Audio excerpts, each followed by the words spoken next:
주시는 하나님 말씀 보겠습니다. 신약성경 마가복음 5장 15절로 20절입니다. 신약성경 60페이지입니다. 저와 한 절씩 나누어서 봉독하도록 하겠습니다. 제가 5절 말씀 먼저 봉독해 올립니다. 예수께 이르러 그 귀신 들렸던 자 곧 군대 귀신 집혔던 자가 옷을 입고 정신이 온전하여 앉은 것을 보고 두려워하더라. 이에 귀신 들렸던 자가 당한 것과 괴지의 일을 본 자들이 그들에게 알림이 그들이 예수께 그 지방에서 떠나시기를 간구하더라. 예수께서 배에 오르실 때 귀신 들렸던 사람이 함께 있기를 간구하였으나 허락하지 아니하시고 그에게 이르시되 집으로 돌아가 주께서 내게 어떻게 큰 일을 행하사 너를 불쌍히 여기신 것을 내 가족에게 알리라 하시니 그가 가서 예수께서 자기에게 어떻게 큰 일을 행하셨는지를 데가볼리에 전파하니 모든 사람이 놀랍게 여기더라. 아멘. 이 시간에는 성가대 찬양이 있겠습니다.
기도드리겠습니다. 사랑해 주님 감사합니다. 오늘도 저희를 부르시고 하나님을 예배한 자리에 저희를 모아주심을 감사합니다. 아버지께서 이끌지 않으면 내게로 올 자가 아무도 없다고 하셨는데 주님께서 우리에게 구원 주시고 자녀 삼아 주시고 그래서 하나님께 이렇게 나와 예배하게 하심을 감사합니다. 오늘 예배하는 모든 우리 사랑하는 성도들의 마음에 하나님의 은혜로 충만케 하시고 하나님께서 오늘 또 우리의 마음의 소원과 기도를 들으시고 예배 드리는 가운데 말씀 듣는 가운데 하나님의 은혜와 역사가 있게 해 주옵소서. 감사드리옵고 예수님의 이름으로 기도드리옵나이다. 아멘. 할렐루야. 우리 옆 사람과 한번 인사합니다. 생명의 복음을 전하며 삽시다.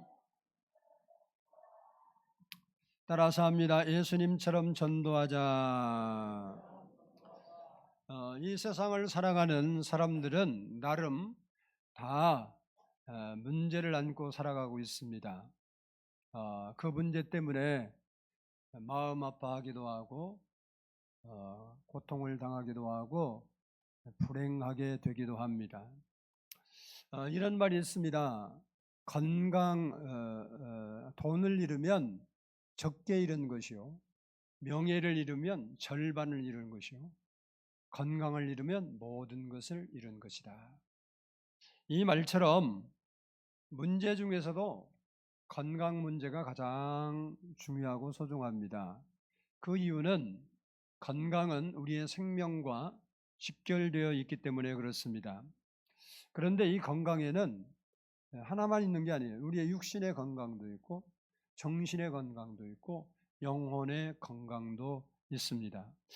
어느 것 하나 중요하지 않는 것이 없지만 그 중에서도 가장 중요한 것은 영혼의 건강이라 할 수 있습니다.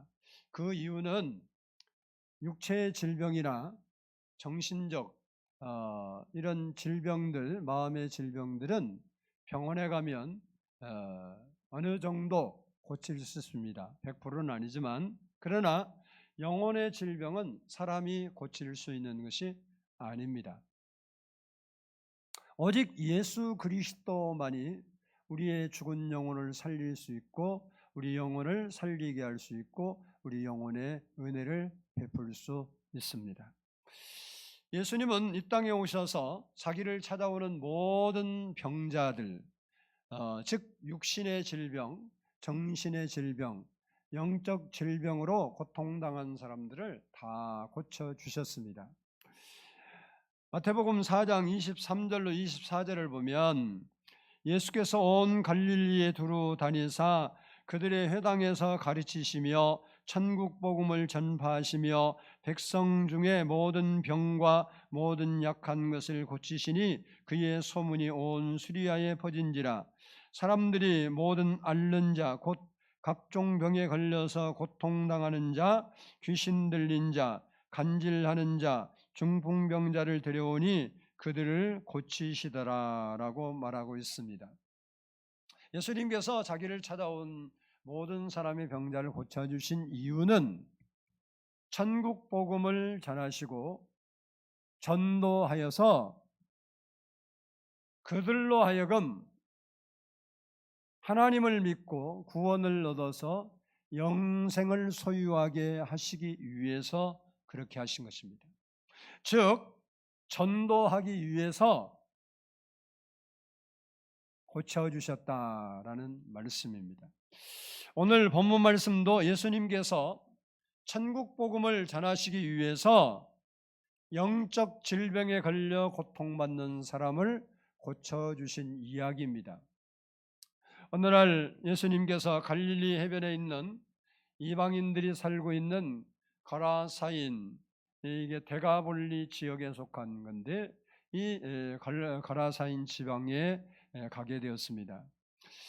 그때 더러운 귀신 들린 사람이 무덤 사이에서 살다가 예수님을 만나러 나왔어요. 아마 이 사람이 처음 귀신에 집혔을 때는 사람들이 노끈이나 이런 줄로 묶어 놨을 것입니다. 그런데 이 사람이 그것을 끊어버리고 난동을 부리니까 이제 사람들이 좀 더 튼튼한 것으로 그래서 나중에는 오늘 본문의 말씀대로 고랑과 쇠사슬로 묶어놨지만 그것도 소용이 없었습니다. 본문 4절을 보면 그는 여러 번 고랑과 쇠사슬에 매였어도 쇠사슬을 끊고 고랑을 깨뜨렸음이라 라고 말씀하고 있습니다. 이 고랑이란 말은 발에 채우는 족쇄를 말합니다. 그러니까 못 움직이고 통제하기 위해서 양발에 족쇄를 채우고 쇠줄로 묶어놨다 그런 얘기예요. 그런데 그럴 때마다 이 사람이 얼마나 초자연적인 힘이 있는지 쇠줄을 우리는 노끈으로 묶어놔도 오랏줄로 묶어도 풀을 수가 없죠. 이 사람 보면요 삼손 생각나요. 삼손. 그렇게 묶어놔도 그냥 힘쓰면 불탄 삶처럼 끊어져 버립니다. 쇠로 족쇄를 쳐는 그것을 깨트렸대요. 어떻게 깨트렸는지는 모르지만 깨트리고 그리고 난동을 부리는 거예요.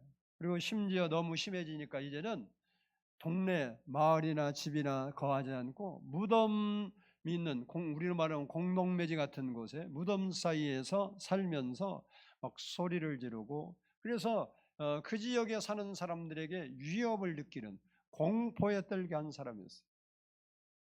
여러분이 산에 혼자 갔는데 호랑이를 만나든지 곰을 만나면 무섭겠어요? 안 무섭겠어요? 아마 발발발발 떨려서 도망갈 수도 없고 갈 수도 어떻게 할지를 모를 것 같아. 제 생각이 그래요. 아이고 나는 싸워보겠다 그런 사람도 있겠지만 뭐 이제 죽었다 그 생각 들겠죠. 이 사람은 아무도 통제할 수 없는 사람이었습니다. 쇠사슬로도 족쇄로도 안 됐어요. 무덤사에 살면서 막 소리를 지르고 자기 몸을 막 피나게 상하게 하면서도 쌩쌩한 거예요 이게. 그래 그 지역으로 사람이 가다가 잘못 만났다 그러면 어떤 위해를 가할지 모르기 때문에 공포에 걸릴 수밖에 없어요. 그러나 이 사람은 너무너무 불쌍한 사람이었어요. 역사상 이 사람처럼 비참한 인간은 없었을지도 모릅니다. 세상과 완전히 단절되었습니다. 가족과 끊어졌습니다. 벌거벗은 채로 짐승처럼 살았습니다. 귀신이 그에게 초자연적인 힘을 줬지만 그는 인간답게 살 수 없는 불행한 인간이었습니다. 그런데 어느 날 예수님이 그곳을 지나가시는 것을 보시고 달려와서 간구합니다. 본문 7절을 보면 큰 소리로 부르짖어 이르되 지극히 높으신 하나님의 아들 예수여 나와 당신이 무슨 상관이 있나니까 원하건대 하나님 앞에서 맹세하고 나를 괴롭히지 마옵소서 하니라고 했습니다. 그가 이렇게 말한 것은 이미 예수님께서 그 사람을 알아보시고 더러운 귀신아 그 사람에게서 나오라고 명령하셨기 때문에 그렇습니다. 예수님은 그에게 물었습니다. 내 이름이 무엇이냐? 그러니까 그가 내 이름은 군대니 우리가 많음입니다. 그랬어요. 왜 군대냐? 숫자가 많아서 군대래요. 이게 그 사람 한 사람 속에 귀신들이 여러분 구더기가 바글바글한 거 봤어요? 혹시? 안 봤어요? 안 보면 구더기 치고 한번 바글바글 쳐봐요. 그러면 나올 것 같아요. 인터넷. 하얀 구더기가 옛날 시골에 보면 칙간이라고 그랬는데 우리는 그 칙간이 뭔지 알죠? 화장실. 거기 보면 여름에 되면 구더기가 화장실에 가면 옛날엔 수세식도 아니요. 덤벙식이요. 그가 보면 다 보여. 근데 밥맛 떨어지겠다. 요만한 하얀 구더기가 막 바글바글하고 어느 때는 위에까지 기어 올라와 있어요.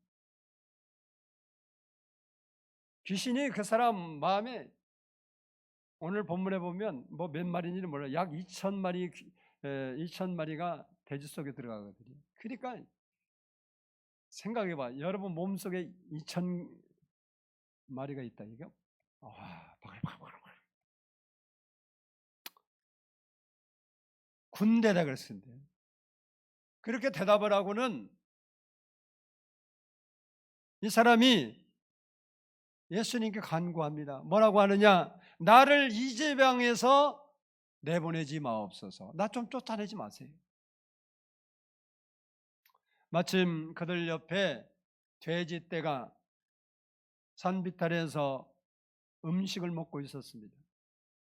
귀신 들린 사람이 그 장면을 보고 다시 예수님께 간구했습니다. 우리를 돼지에게로 보내서 들어가게 하소서. 그때 예수님이 허락을 하자 그 안에 바글바글했던 것이 이제 좀 덜 지저분한 여러분 바나나 먹고 여름에 그 껍질 식탁이나 어디다 넣으면 뭐가 바글바글하는지 뭐라고 그래야 되나? 아직은 날파리가 새까맣게 붙어 있죠. 그런데 거기다가 파리학 딱 뿌려봐요. 싹 없어져요. 마치 바글바글한 귀신이 쭉 나와갖고 돼지에게로 막 들어가요. 2,000마리쯤 되는 돼지에게 들어갔어요. 그러니까 이 돼지들이 견디지 못하고 비탈길을 내리살아서 바다에 빠져서 몰살했습니다. 그리고 귀신 들렸던 그 사람은 정신이 온전해져서 옷을 입고 그리고 얌전히 앉아 있었습니다. 이 광경을 목격한 돼지를 치던 사람들이 마을로 돌아가서 외칩니다. 큰일 났습니다. 우리 재산 다 날라갔습니다. 2,000마리 돼지가 바다에 빠져 죽었습니다. 막 그러면서 귀신 들린 사람이 멀쩡해졌습니다. 이러고 보니까 이게 이제 이 사람들이 이게 무슨 일이냐고 자기 거 없어지면 다 마음이 섭섭하잖아요. 그래갖고 막 달려와서 보니까 이 사람이 그렇게 막 소리 지르고 자기들 위협하고 막 족쇄를 채워서 쇠사슬 묶었는데 통제 안 되던 사람이 갑자기 얌전하게 앉아있는 거 보니까 두려웠어요. 야, 이분이 어떤 분이 이런 일이 일어날까? 그러면서 그들이 그렇게 말합니다. 우리 지방에서 제발 나가주세요. 예수님은 그들의 말을 듣고 다른 지역으로 가기 위해서 배 타고 가려고 했어요. 예수님은요, 인격자예요. 우리 같으면 한번 휘두르 버리고 싶지만 예수님은 그들이 거절하니까 더 이상 그들에게 머물지 않아요. 그래서 예수님 항상 우리에게도 말해요. 내가 문 밖에 서서 문을 두드리노니 누구든지 내 음성을 듣고 문을 열면 내가 그에게로 들어가 그와 더불어 먹고 그는 나와 더불어 먹으리라. 우리가 우리 마음을 열고 모셔드리지 않으면 하나님은 역사하지 않아요. 그러니까 이 사람이 고침받은 이 사람이 예수님 나도 함께 가게 해주세요. 그리고 따라 나서려고 하니까 허락지 아니하시고 이런 말씀을 합니다. 본문 19절을 보면 그에게 이르되 집으로 돌아가 주께서 내게 어떻게 큰 일을 행하사 너를 불쌍히 여기신 것을 네 가족에게 알리라. 이 사람은 예수님 말씀대로 집으로 돌아가서 전도했습니다. 그리고 대가볼리 지역에 복음을 전하는 전도자가 되었습니다. 이것이 오늘 본문의 내용입니다. 그러면 예수님은 어떻게 전도하셨을까? 한번 따라서 하겠습니다. 만나는 사람에게 전도하셨다. 본문 2절을 보면 배에서 나오심에 곧 더러운 귀신 들린 사람이 무덤 사이에서 나와 예수를 만나니라 라고 하였습니다. 예수님께서 천국 복음을 전하시고 전도하시기 위해서 이 사인 지역으로 이렇게 들어가셨는데 거라사인 지역으로 들어가셨는데 그리고 첫 번째 만난 사람이 누구냐? 더러운 귀신 들린 사람이었습니다. 예수님은 그 사람의 형편과 사정을 보시지 아니하시고 만난 그 사람에게 전도하셨습니다. 그래서 가장 불쌍하고 그리고 가장 비참한 삶을 살던 사람을 구원해 주신 겁니다. 이처럼 예수님은 전도하기 위해서 이 마을 저 마을을 다니면서 만나는 사람마다 복음을 전하셨습니다. 마가복음 1장 38절을 보면 이르시되 우리가 다른 가까운 마을로 가서 거기서도 전도하리니 내가 이를 위하여 왔노라 라고 말하고 있습니다.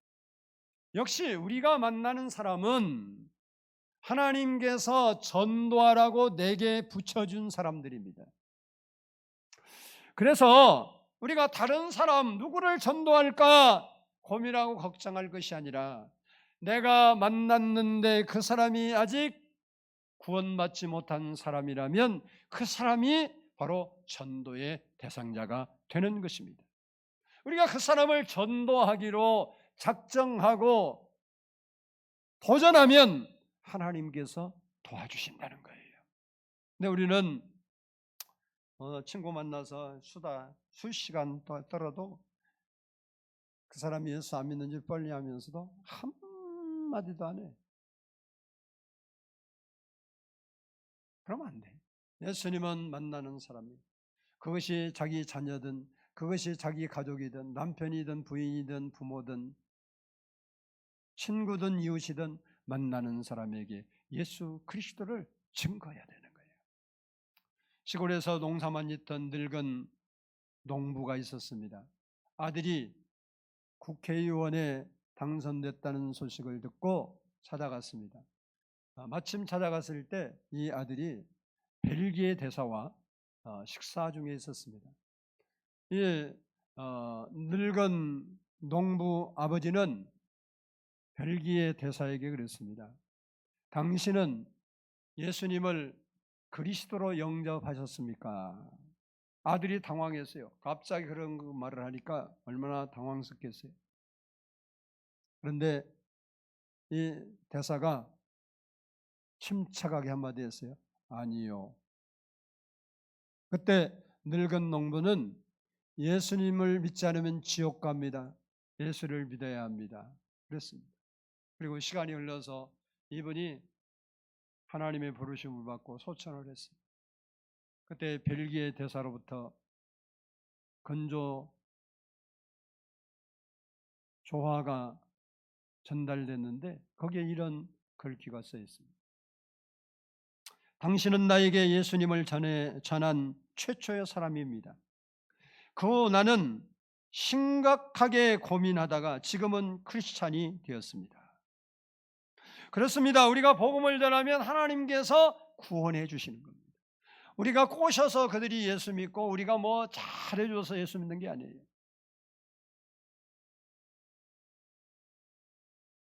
하나님께서 역사하셔야 되는 거예요. 우리에게 책임은 뭐냐? 그 사람을 우리가 구원할 수 있는 능력은 없어요. 그것이 자녀도 안 되는 거고 그게 부모도 안 되는 거고 자기 남편 할 수 없어요. 그러나 우리의 기도를 들으시고 하나님이 역사하실 때 구원에 이르는 은혜가 있게 되는 거예요.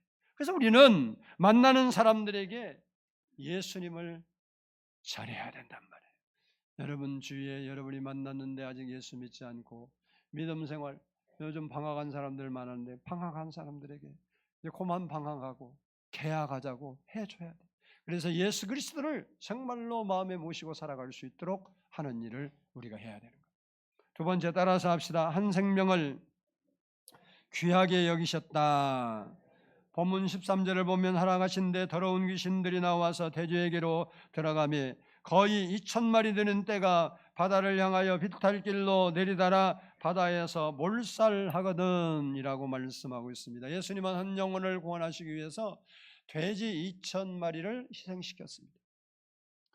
그것도 군대 귀신 들려서 사람 구실도 못하고 주변 사람에게 피해만 입히는 사람들 볼 때는 쓸모없는 인간인데 예수님은 그 영혼을 불쌍히 여겨서 물질적으로 큰 피해를 감수하시면서 그를 구원해 주신 겁니다. 그 이유가 뭐냐? 따라서 합시다. 한 영혼이 천하보다 귀하기 때문이다. 한 영혼이 천하보다 귀하기 때문에 돼지 2,000마리를 희생하고도 그를 구원하고자 했던 것입니다. 그래서 마가복음 8장 36절을 보면 사람이 만일 온 천하를 얻고도 자기 목숨을 잃으면 무엇이 유익하리요? 라고 말하고 있습니다. 우리도 천하보다 귀한 영혼을 얻으려면, 구원시키려면 시간과 물질을 투입해야 돼요. 여러분, 아무런 희생 없이 값진 것을 얻을 수는 없습니다. 세상 일도 수고 없이 좋은 열매를 거두는 법은 없어요.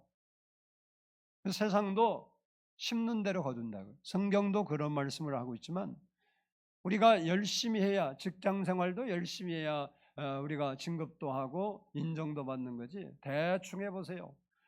정리대상 2로 되는 거예요. 수고 없이 열매는 아무것도 없어요. 어떤 사람이 성공적인 인생이 되었다. 그렇죠. 그 사람이 놀면서 성공했다. 그런 이야기는 있을 수도 없고 그런 일은 전해지도 않아요. 그 사람에 대해서 알지 못해서 이런 말 저런 말 하지만 그 사람의 배우를 보면 그 사람은 그 자리에 오르기까지 피눈물 나는 노력이 있었기 때문에 성공적인 기업 총수가 되고 그리고 모든 일에 칭찬받는 사람이 되고 그리고 인정받는 사람이 됐던 거지. 가만히 있었는데 어느 날 사람들이 나를 알아줘서 이렇게 됐다. 그런 게 어디 있어요? 요셉이 가만히 있어서 총리 된 것 같지 아니에요. 14년 동안 종살이였어요. 감옥살이였어요. 죽도록 고생했어요. 다른 사람 같으면 포기하고 말았을 거예요. 무슨 닭이 있어서 살아요? 무슨 희망이 있어서 살아요? 그런데 예수를 향한 소망이 있기 때문에, 그에게 주신 꿈이 있기 때문에 그는 그것을 감내하고 인내하고 수고하고 자기 일에 최선을 다했기 때문에 그 자리에 올랐던 거 아닙니까?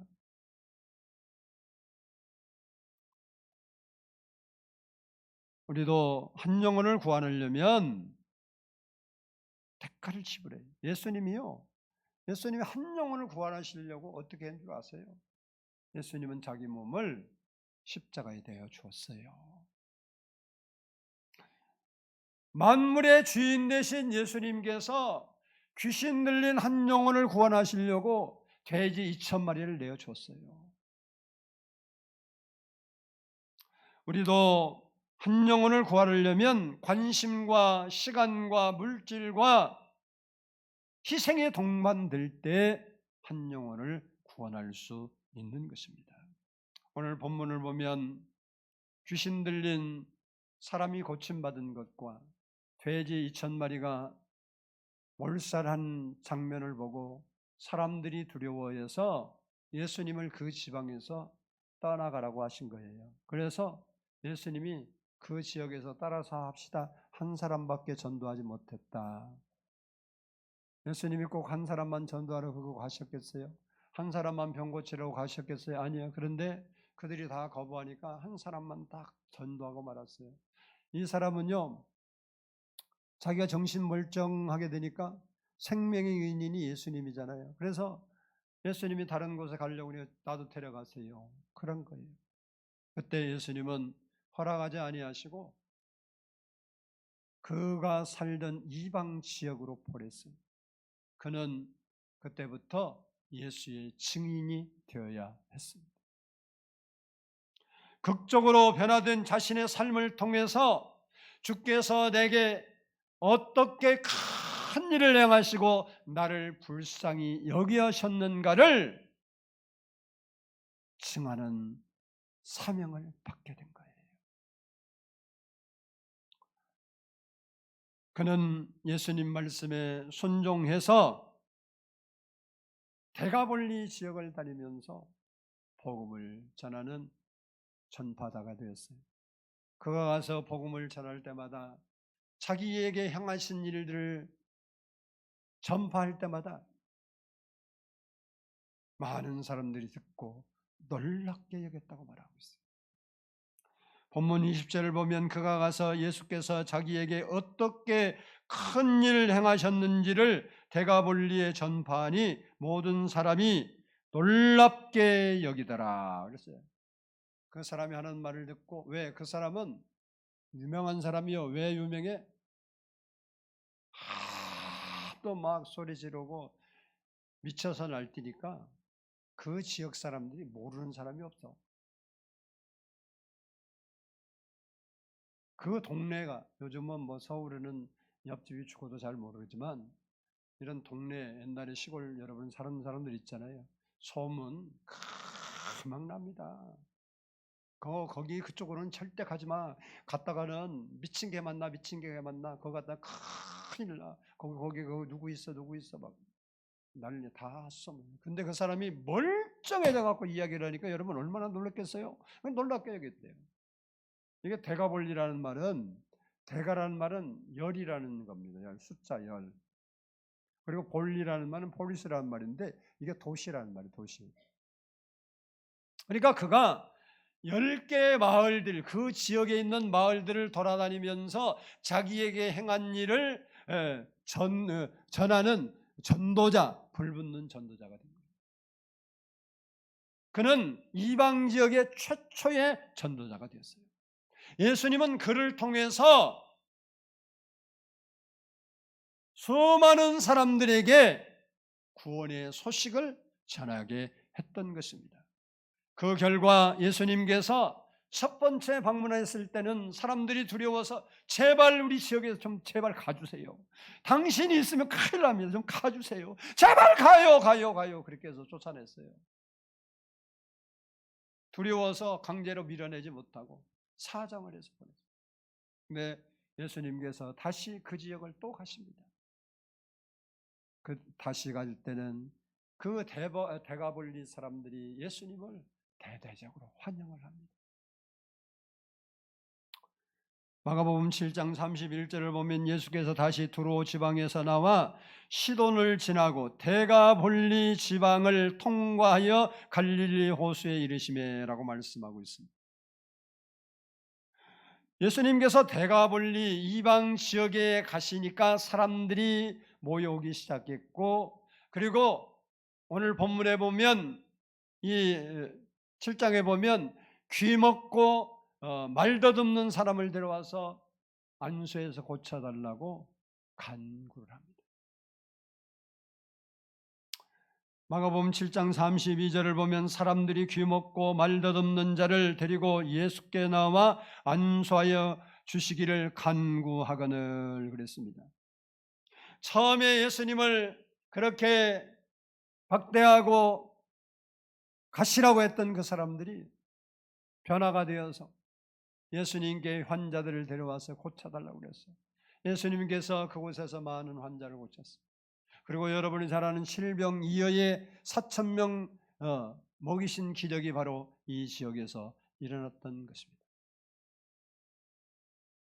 이처럼 한 사람이 변화되어서 전한 복음으로 그 지역이 변화가 일어난 거예요. 예수님은 사람들이 반대해서 한 사람에게밖에 복음을 전하지 못하고 그 지역에서 철수했지만 변화된 그 사람이 예수님의 말씀대로 내가 가서 내게 행한 일들을 말하라고 한 대로 전도했더니 그 지역에 변화가 일어나는 것입니다. 그렇습니다. 예수님은 우리를 구원하실 뿐만 아니라 변화된 삶의 증인으로 우리를 세우신다는 거예요. 우리는 예수 믿고 평안을 얻으면 예수님 곁에서 평안히 누리고자 해요. 오늘 본문에 병 고침 받은 귀신 들린 사람도요, 얌전히 앉아있다가 예수님이 이제 다른 데로 가려고 하니까 예수님 나도 함께 갈게요. 생각해 보세요. 이 사람이요 정신 멀쩡해졌는데 이제는요 정신 돌아왔으니까 뭐 하겠어? 내가 볼 땐 되게 창피했을 것 같아. 왜? 벌거벗고 막 소리 지르고 막 개꼬지하고 그랬는데 그 자기 과거가 파노라마처럼 자기가 다 떠오르는데 생각해요. 가족에 가도 창피하지, 친구를 만나도 창피하지, 어디가 편해? 예수님한테 있는 게 훨씬 편해. 거기서는 그걸 누가 말할 사람도 없잖아. 그래서 우리가 구원받고 예수 믿으면요, 예수님 안에 있는 것이 평안인 것을 알아요. 그래서 궁궐이나 초막이나 내 주 예수 모신 곳이 그 어디나 하늘나라, 이게 고백은 진짜 되는 거예요. 그래서 예수님만 생각하면 행복하고 그런 시절이 여러분에도 있었을 줄로 믿습니다. 근데 그 은혜와 사랑은 다 저버리고 이제 은혜가 교회에 자꾸 빠지고 안 나오니까 은혜가 잘 안 되죠.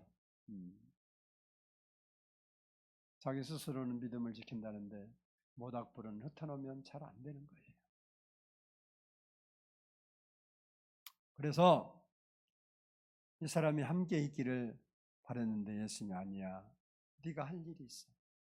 이 사람들이 나를 거부했지만 너는 내가 너를 고쳐준 걸 경험했잖아. 너에게 어떤 큰 능력이 임했는지를, 그래 네가 이렇게 온전한 사람이 됐는지를 가서 전해.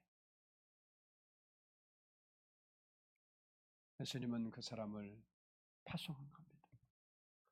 주님은 우리도 마찬가지. 우리는 평안이 있기를 원하니 예수님은 너는 가족과 이웃과 지역사로 가라.